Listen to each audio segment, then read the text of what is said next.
கொஞ்ச நேர தியானத்துக்கு எடுத்துக்கொண்டதான வேத பகுதி சங்கீதம் 143வது சங்கீதத்தினுடைய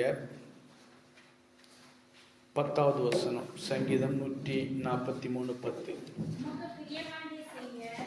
உமக்கு பிரியமானதை செய்ய எனக்கு போதித்தருளும்.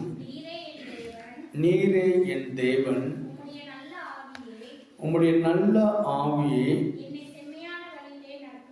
என்னை செம்மையான வழியிலே நடத்துவாராக. ஹல்லேலூயா, ஹல்லேலூயா. ஒரு நிமிஷம் கண்களை மூடி ஜெபிப்போம்.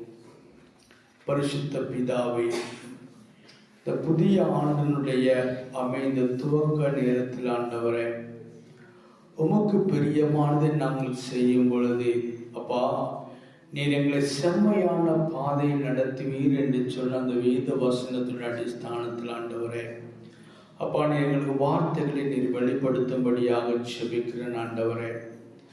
அப்பா, நாங்கள் கற்றுக்கொண்ட இந்த வேத பகுதிகளை அப்பா, எங்கள் இருதயமாகிய இந்த சதை விட்டு அதை எடுத்து மாற்றக்கூடாதபடிக்கு ஆமென், அதில் எழுதப்பட்டவைகளாய் நிலைநிற்கிற ஒரு அனுபவத்தை என் ஆண்டவர் தரும்படியாக ஜெபிக்கிறேன். அப்பிரோஜனமான மனிதனாய் இந்த இடத்தில் நிற்கும் பொழுது பரிசுத்த ஆவியானவர் தாமே தம்முடைய வார்த்தைகளை கொண்டு நம்முடைய பிள்ளைகளோடு பேசும்படியாக ஜெபிக்கிறேன். மகிமையான காரியங்களை கர்த்தர் வெளிப்படுத்துங்க. இயேசுவின் மூலம் ஜெபங்கள் நல்ல பிதாவே, ஆமென். உமக்கு பிரியமானதை செய்ய எனக்கு போதித்தருளும். நீரே என் தேவன், உம்முடைய நல்ல ஆவி என்னை செம்மையான வழியிலே நடத்துவாராக அப்படின்னு சொல்லி சங்கீதக்காரன் அழகான ஒரு வார்த்தை இன்னைக்கு நமக்கு சொல்றாங்க. ஒவ்வொரு புதிய ஆண்டுக்குள்ளாய் நாம் போகும்போது எல்லாருடைய எண்ணங்கள், ஏக்கங்கள் எல்லாமே அது எப்படிப்பட்டதா இருக்கும். இந்த வருஷத்திலாவது என்னுடைய வாழ்க்கையில் என்ன உண்டாகணும்? நன்மைகள் உருவாக வேண்டும். பிள்ளைகளுடைய எதிர்காலங்கள் நன்மையாய் தீர வேண்டும். ஆவிக்குரிய ஜீவிதத்திலே நான் என்ன செய்யணும்? வளர வேண்டும். அப்படி ஒவ்வொரு தீர்மானங்களை நாம் எடுப்பது உண்டு. ஆனால் அந்த தீர்மானங்களுக்குள்ளாக நான் எந்த அளவுக்கு நான் நினைக்கிறேன், எடுக்கப்பட்ட தீர்மானங்கள் நம்முடைய வாழ்க்கையில் அநேக நேரங்கள் நம்ம தவறி போகிறதான ஒரு அனுபவத்தை நம்ம பார்க்கிறோம். ஆண்டவருடைய சமூகத்தில் எடுக்கிற அந்த தீர்மானங்கள், ஆவியானவருடைய சமூகத்தில் அமர்ந்திருக்கிற நம்ம எடுக்கிற அந்த தீர்மானங்கள் என்ன செய்யக்கூடாது? எப்பவுமே அந்த தீர்மானத்தை விட்டு நாம் என்ன செய்யக்கூடாது? விலகி போகிறதான ஒரு அனுபவம் மட்டும் நமக்குள்ள வரவே கூடாது. இன்னைக்கு எடுக்கிற ஒரு தீர்மானம் நமக்கு இருக்கும். அந்த தீர்மானம் யார் எப்படியெல்லாம் எடுக்கிறீங்க அவங்களுக்கு தெரியும். ஆனா இந்த தீர்மானங்களுக்குள்ளே நான் நிலைநிற்கும் போது வாசிங்க, யோபு 22வது அதிகாரத்தினுடைய 28வது வசனம். யோபு, நீர் ஒரு காரியத்தை நிர்ணயம் பண்ணினால் அது உமக்கு நிலைவரப்படும்.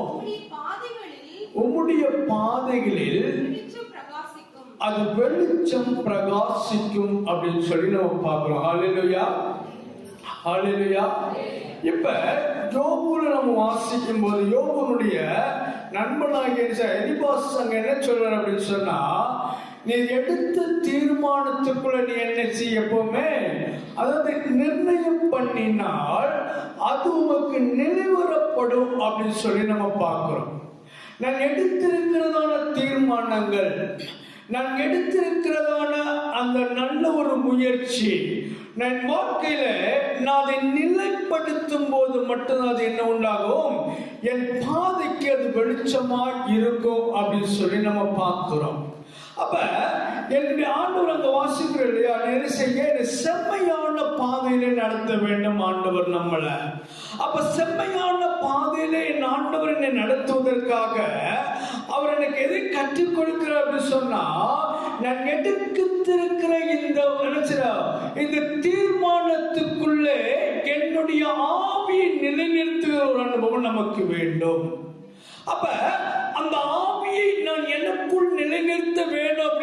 சொன்னா அது ஆவி, அதாவது தேவ ஆவி எனக்குள்ள இருந்தால் மட்டும்தான் என்ன செய்ய முடியும், நான் எடுத்திருக்கிறதான அந்த தீர்மானங்களை எனக்குள்ளே நிலைநிறுத்திக் கொள்ள முடியும். ஏன் அந்த தீர்மானத்தினுடைய அந்த அடிஸ்தானம் ஆண்டவர் நினைச்சா, அதாவது ஆண்டவருடைய சமூகத்திலே நான் எடுக்கிற தீர்மானத்தை இல்ல அந்த பொருத்தனைகளை நிறைவேற்ற பிரயாசப்படும் போது நினைச்சேன் தேவனுக்கு பிரியமானவனாய் நான் மாற்றப்படுகிற ஒரு சூழ்நிலை நாம் பார்க்க முடியும். இன்னைக்கு நம்ம எல்லாரும் நம்ம சொல்றோம் ஆண்டவருக்கு அவர் என்ன செய்ய, நான் அவருக்கு நான் பிரியமாயிருக்கிறேன், இல்ல அவருக்கு நான் என்ன பிரியமாயிருக்கிறேன், ஆனா அவர் என் மேல் பிரியமா இருக்கிறாரா? அது ஒரு கேள்வியா நம்ம வைக்கிறோம் அப்படின்னு சொன்னா அந்த கேள்விக்கு விடை அது எப்படிப்பட்டதா இருக்குமோ என்று சொல்லி எனக்கு தெரியாது. நம்ம எல்லாரும் நம்ம சொல்றோம் ஆண்டவருடைய செம்மையான பாதையில என்னை நடத்த வேண்டும், அவர் என்ன செய்யணும், நான் என்னுடைய பாதை எனக்கு என்ன செய்ய நன்மையினால் முடிசூட்டப்பட வேண்டும், வருஷத்தை நன்மையால் முடிசூட்டுவேன் என்று சொல்லி சங்கீதக்காரர் தாவீது மூலமாய் ஆண்டவர் நமக்கு கற்றுக் கொடுக்கிறார். அப்ப வருஷத்தை ஆண்டவர் எனக்கு நன்மையாய் முடிசூட்டுவதற்கு நினைக்கிறேன் நான் அவருக்கு பிரியமானதை செய்ய பழகி கொள்ள வேண்டும். நிறைய காரியம் அவருக்கு பிரியமானதை நம்ம செய்வோம், அவருக்கு பிரியமில்லாத காரியங்களும் செய்வோம். அப்ப அந்த பிரியமில்லாத காரியங்கள் செய்யும் போது என் பாதைக்கு எப்பவுமே வெளிச்சம் இருக்காது. ஏன் எனக்கு வெளிச்சம் இல்லை அப்படின்னு சொன்னா நான் பிரியமானதை நான் செய்யாமல் இருக்கும் போது இந்த உலக பாவமும் உலக கஷ்டம் உலக பிரயாசங்கள் என்ன செய்யும், என்னை ஆளுகை செய்வதை பார்க்க முடியும். ஆண்டவருக்கு பிரியமான ஒரு மனுஷனா இருந்தா இந்த உலக கவலையும் உலக பாடுகளும் நம்ம என்ன செய்யாது, ஒரு நாள் நம்ம பின்தொடர போறதே கிடையாது. அப்ப செம்மையான பாதையில என்ன நடத்துகிற கர்த்தர் நீங்க என்ன செய்ய, ஆண்டவரே உமக்கு பிரியமானதை செய்ய நீர் எனக்கு நீங்க போதிக்கணும். இன்னைக்கு மனுஷனுடைய போதனைக்கு மனுஷனுடைய ஆலோசனைக்கு நான் பிரியமா இருக்கிறோம். மனுஷன் எனக்கு போதிக்கிற அந்த காரியங்கள், மனுஷன் எனக்கு நன்மையை போதிக்கிறாங்களா இல்ல தீமையை போதிக்கிறாங்களா அப்படின்னு சொல்கிற அந்த பகுத்தறிவினுடைய ஒரு அனுபவம் கூட இன்னைக்கு நமக்கு இருக்கிறது கிடையாது. ஏன்னா ஒரு மனிதனால் எனக்கு ஆதாயம் கிடைக்கும் என்று சொன்னாள், ஒரு மனிதனால் எனக்கு நன்மை உண்டாகும் என்று சொன்னால் அந்த மனிதனுடைய வார்த்தைக்கு நான் என்ன இருப்பேன், பிரியமாக இருப்பேன். ஏன், மனிதனால் எனக்கு என்ன உண்டு, எனக்கு நன்மைகள் உண்டு. நான் ஒரு மனுஷனை நான் சார்ந்திருக்கிறேன், ஒரு மனுஷனை சார்ந்திருக்கும் பொழுது அந்த மனிதனால் எனக்கு நன்மை உருவாகும் அப்படின்னு சொன்னா அந்த மனிதன் மேல் நான் பிரியமாக இருக்கிறேன். ஆனா இன்னைக்கு இந்த நிமிஷம் வரைக்கும் நம்ம சுகபல ஜீவன் ஆரோக்கியத்தோடு கூட நம்ம எத்தனையோ விதமான பாடுகளும் மத்தியிலும் நடத்தி வந்த தெய்வத்துக்கு முன்பாக நான் பிரியமானவர்கள் கிடையாது. ஹல்லேலூயா, ஹல்லேலூயா. ஏன்னா நான் மனுஷன் நான் பிரியமில்லாத ஒரு அனுபவத்துக்குள்ளதான் இருக்கிறோம். ஏன்னா நான் அங்க வெளிப்படுத்தல் ஒரு வசனம் 3ஆம் அதிகாரத்தில் நினைக்கிறேன், அது ஒரு வசனம் இருக்கும், வெளிப்படுத்தல் 3 தான் நினைக்கிறேன், அது ஒரு வசனம் அழகா இருக்கு பாத்துங்க. அதாவது மனுஷனுக்கு முன்பாக நீதிமானா இருக்கிற நீ தெய்வத்துக்கு முன்பாக நீதியற்ற ஒரு நிலைமைக்குள்ள இருக்கிறோம் என்று சொல்லி ஒவ்வொரு ஆண்டுக்குள்ள நாம் பிரவேசிக்கிறோம். ஒவ்வொரு நாளும் நம்மை விட்டு மாறி போகிறது. நான் எப்பவுமே சொல்லுவேன், ஒவ்வொரு மணி நேரமும் இல்ல ஒவ்வொரு நிமிஷமும் நம்மை விட்டு மாறி போகுது அப்படின்னு சொன்னா நாம் தெய்வத்தோடு கூட நெருங்குவதற்கு நாம் ஆயத்தப்பட்டு கொண்டே இருக்கிறோம். ஹல்லேலூயா, ஹல்லேலூயா. 2026-25 முடிஞ்சு 2026 வந்துட்டோம். 2026 வந்த உடனே நினைச்சேன் ஒரு புதிய வருஷத்துக்குள்ள வந்திருக்கிற அப்படிங்கிற சந்தோஷம் நமக்கு உண்டானா இந்த சந்தோஷம் எப்படிப்பட்ட சந்தோஷமா இருக்கணும், நான் ஒரு கழிச்சின கிறிஸ்துவோடு கூட நெருங்குவதற்கு நினைச்சதுங்க ஆயத்தப்பட்டு கொண்டே இருக்கிறேன். ஆமென். ஹல்லேலூயா. கிறிஸ்துவோடு நெருங்குவதற்கு நான் ஆயத்தப்பட்டுக்கிட்டு இருக்கிறேன். ஆனா இன்னைக்கு உலகம் முழுவதும் இன்னைக்கு சந்தோஷத்தின் நாள். இன்னைக்கு அதாவது இன்னைக்கு பயன் என்ன செய்றாங்க, செலிப்ரேஷனா இருக்கு. இன்னைக்கு பூமியில உலகம் இன்னைக்கு என்ன செய்றாங்க, எல்லா நாட்களை காட்டிலும் இன்னைக்கு ஒரு விசேஷித்த நாட்களா இருக்குது. ஆனா நமக்கு விசேஷித்த நாள் என்னன்னு சொன்னா, நாம் தெய்வத்தோடு கூட நெருங்குவதற்கு ஒரு புதிய ஆண்டை கர்த்தர் நமக்கு கொடுத்திருக்கிறார் என்பது. ஹல்லேலூயா, ஹல்லேலூயா. ஒரு புதிய ஆண்டை கர்த்தர் எனக்கு கொடுத்திருக்கிறார் என்பது. ஏன் அப்படி சொன்னா, நம்ம வாசிச்ச இல்லையா, அந்த வேத வசனத்தின் அடிஸ்தானத்திலே போகும்போது வாசிங்க, சங்கீதம் 11:7 வாசிங்க. சங்கீதம் 11:7. கர்த்தர் நீதியுள்ளவர், நீதியின் மேல் அவர் பிரியப்படுகிறார். ஹல்லேலூயா, ஹல்லேலூயா. அவர் முதலாவது அவர் படுகிற பிரியம் என்ன, அவர் நம்முடைய நீதியின் மேல் ஆண்டவர் பிரியப்படுகிறார்.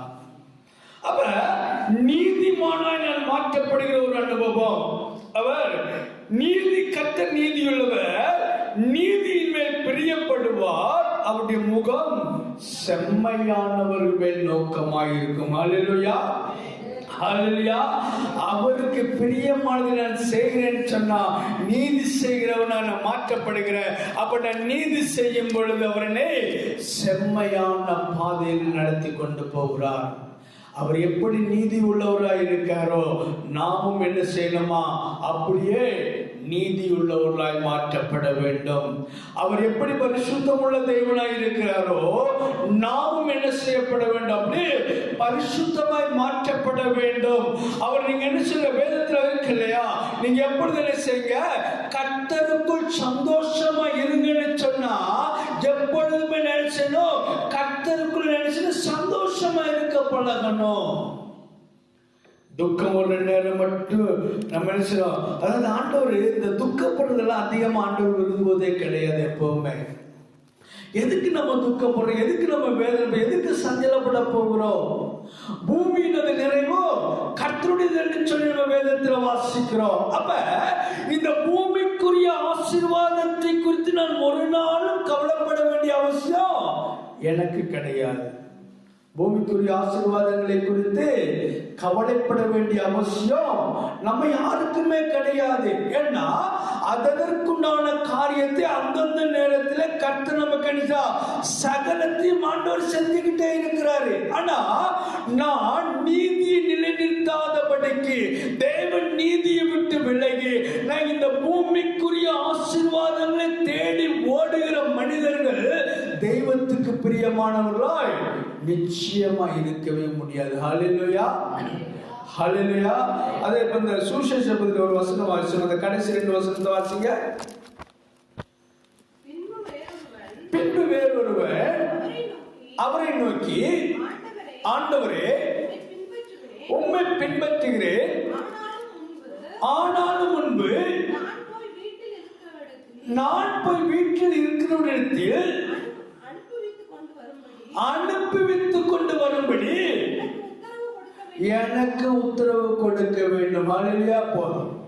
அப்ப அங்க அவர் என்ன சொல்றாரு அந்த மனுஷன், ஆண்டவரே உம்மை நான் பின்பற்ற சரிதான், ஆனால் எனக்கு என்ன, வீட்டுல போய் அவர்களை நினைச்சேனும் அனுப்பி வைக்கிற அந்த உத்தரவு எனக்கு வேண்டும் என்று சொல்லி. அப்ப தெய்வத்தை பின்பற்றுகிற ஒரு மனிதனுக்குள்ள என்ன இருக்கக்கூடாது, உலக கவலைகள் அந்த மனுஷனுக்குள்ள இருக்கக்கூடாது. தெய்வத்தை பின்பற்றுகிற மனிதனுடைய வாழ்க்கையில உலக கவலை இருக்குது அப்படின்னு சொன்னா அவர்கள் தெய்வத்துக்கு பிரியமானவர்கள் கிடையாது. ஆனா அந்த தெய்வத்தை பின்பற்றுகிற மனிதர்கள் உடனே நம்ம சொன்ன உலக காரியங்கள், உலகத்தினுடைய தேவைகள் வேண்டாமா, அதெல்லாம் நமக்கு தேவைதான். தேவையில்லாதது ஒன்றுமே இந்த பூமியிலே கிடையாது.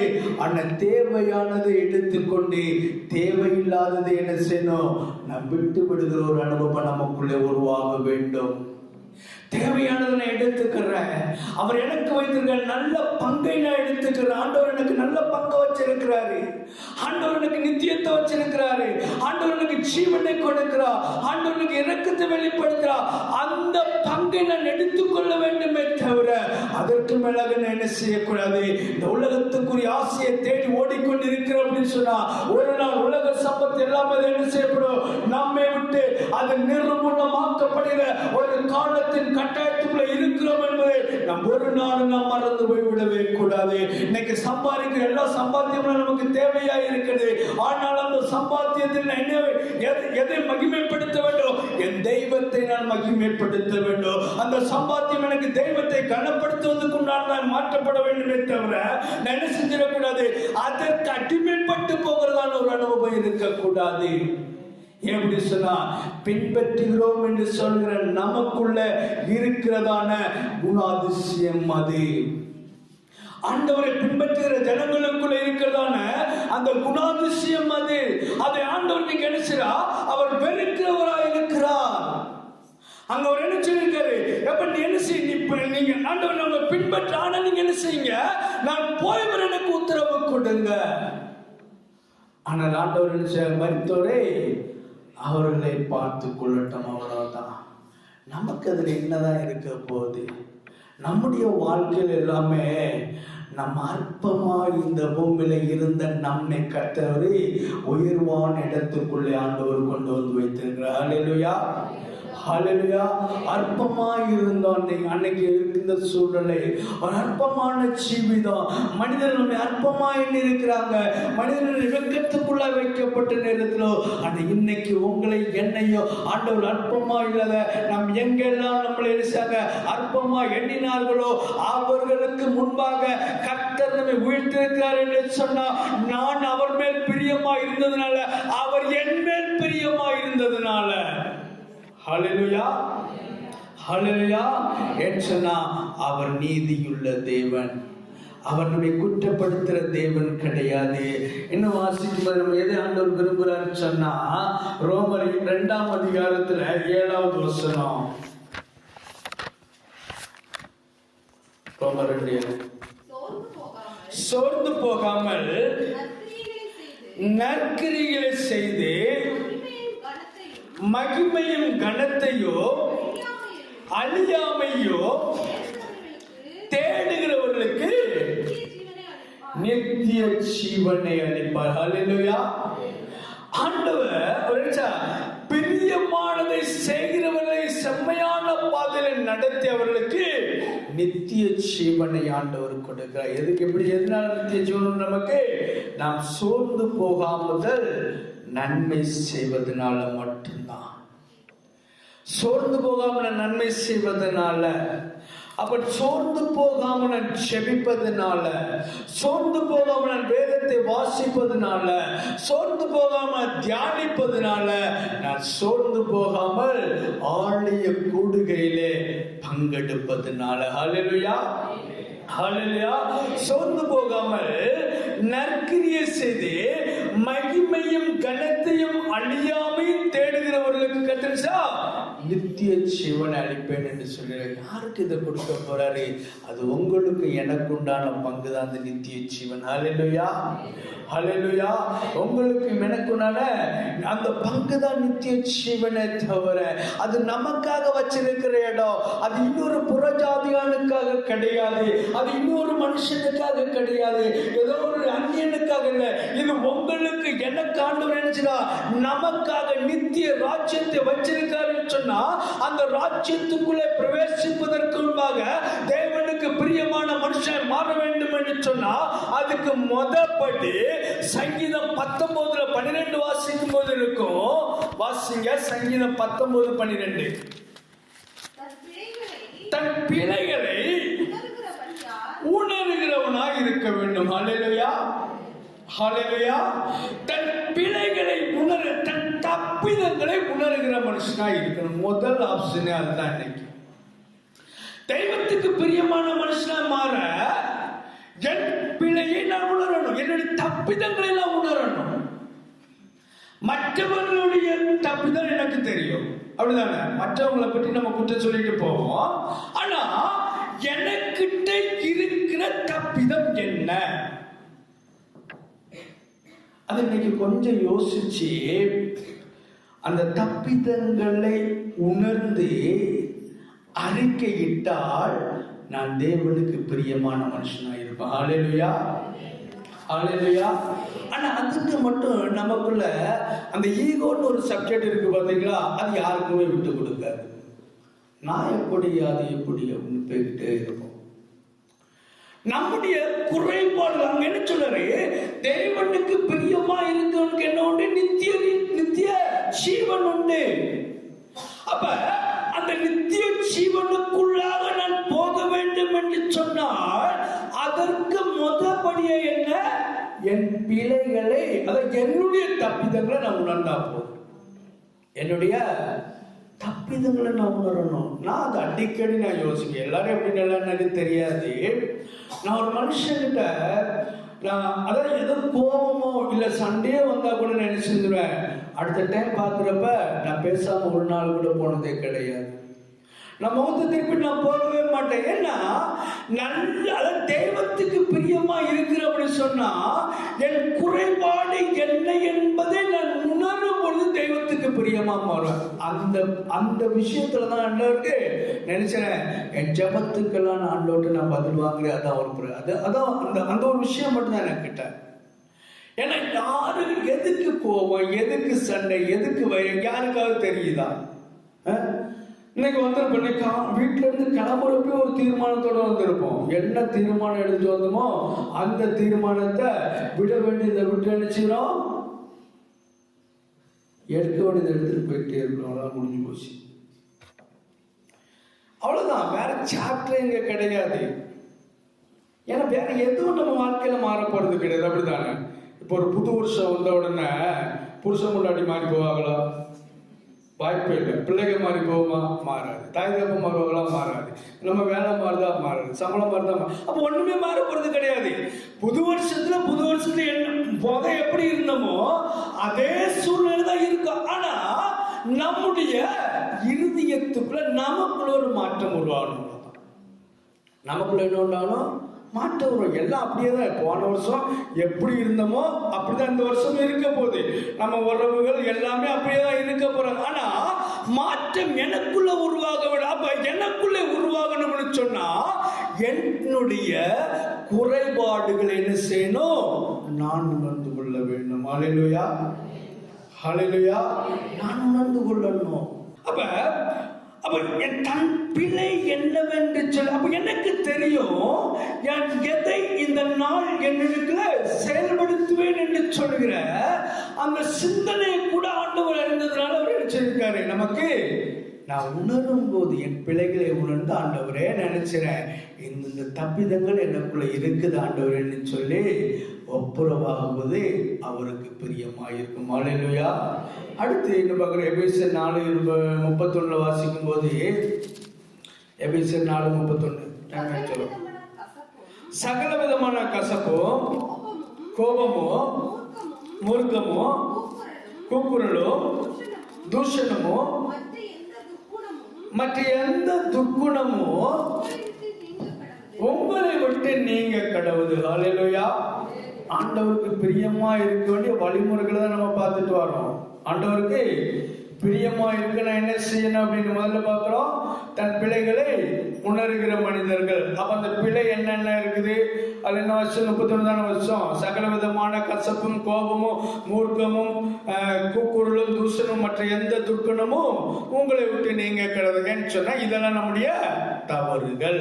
இதை விட்டு நீங்கும் போது என்ன செய்வார் அப்படின்னு சொன்னா, வாசிங்க அதே சங்கீதம் 143 11 வாசிப்போமா? 143:11. கர்த்தாவே உமது நாமத்தின் நிமித்தம் என்னை உயிர்ப்பியும் உமது நீதியின்படி என் ஆத்துமாவை எதுக்கு நீக்கலாக்கணும்? இடுக்கனுக்கு ஆண்டவர் நீக்கலாக்குவார். சங்கீதக்காரன் உங்களுக்கு பிரியமான விஷயம் எனக்கு போதித்தரும், செவையான பாதையில் எடுத்து நடத்த சங்கீதக்காரன் என்ன சொல்றாரு? ஆண்டவரை நீங்க என்ன செய்ய, என்ன அதாவது இடுக்கன், அதாவது இடுக்கனுக்கு நீக்கலாக்க வேண்டும் என்று சொல்லி, இந்த இடுக்கன் வந்து நமக்கு வரப்போகிற ஆபத்தான அர்த்தங்கள், இயற்கையினுடைய மாற்றங்கள், இப்படிப்பட்ட சூழ்நிலைகள் வருவது கர்த்தர் நம்மை பாதுகாப்பார். ஹல்லேலூயா, ஹல்லேலூயா. அதுக்கு நான் என்ன செய்ய, முதல்ல என்னுடைய பிள்ளைகளை உணர வேண்டும். அந்த பிள்ளைகள் என்னன்னு பார்த்தா, துர்க்குணமாகிய கோபம், கசப்பு, வைராக்கியம், இப்படிப்பட்டதான அனுபவங்களை மாற்றி இந்த நாள் கர்த்தருடைய சமூகத்தில் வந்திருக்கிற நம்ம ஆண்டவரே, இந்த புதிய ஆண்டுக்குள்ள எனக்கு நன்மை வேண்டும் என்று சொல்லி வாஞ்சித்து வந்திருக்கிறோம். ஆண்டவரே, எனக்கு நன்மையை நீங்க தாங்கன்னு சொல்லி உண்மையாய் வாஞ்சித்து வந்திருந்தா, இந்த இடத்துல இருந்து போகும்போது நம்முடைய சூழ்நிலைகள் எல்லாம் மாற்றப்பட்டு ஒருவரோடு ஐக்கியப்பட்டு சமாதானத்தின் ஒப்புரவாகத்தோடு கூட இந்த இடத்தை விட்டு போனா கர்த்தருக்கு பிரியமான பிள்ளையாய் நான் மாறுகிறேன். ஹல்லேலூயா. நான் கர்த்தருக்கு பிரியமான பிள்ளையாய் மாறும்போது அவருடைய எல்லா இடுக்கண்களுக்கு நீக்கலாக்கி என்னை ரட்சித்து என்னை பாதுகாப்பார். என்னை எந்த இடத்துல அவர் கைவிட மாட்டார். உலகத்தில் எத்தனை போராட்டம் வந்தாலும் சரி, எத்தனை இன்னல்கள் வந்தாலும் சரி, எத்தனை விதமான சூழ்நிலை, எத்தனை விதமான போராட்டத்தின் நன்மை வந்தாலும் சரி, அவருக்கு பிரியமான பிள்ளைகளை கர்த்தர் ஒரு நாளும் கைவிட மாட்டார்.